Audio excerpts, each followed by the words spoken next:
ठाणे या 3 लोकसभा मतदारसंघामध्ये ठाणे आयुक्तालयाच्या हद्दीमध्ये मतदान होणार आहे.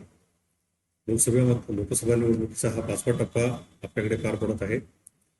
यासाठी पुरेशी खबरदारी पोलीस प्रशासनाने घेतलेली आहे. आवश्यक तो बंदोबस्त स्थानिक पोलिसांचा, त्याचबरोबर बाहेरून आलेल्या केंद्रीय राखीव पोलीस दलांचा आणि राज्य राखीव पोलीस दलांचा देखील आयुक्तालयाला प्राप्त झालेला आहे.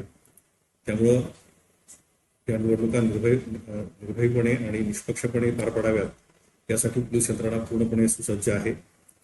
त्यामुळे आपला हा जे लोकशाहीने आपल्याला दिलेले कर्तव्य आहे आपण सर्वांनी बजावावं आणि आपले खासदार जे आपलं संसदेमध्ये दिल्लीमध्ये प्रतिनिधित्व करतील त्यांना आपण निवडून द्यावं असं आवाहन मी आपल्याला या निमित्तानं करतो. धन्यवाद. जय हिंद, जय महाराष्ट्र.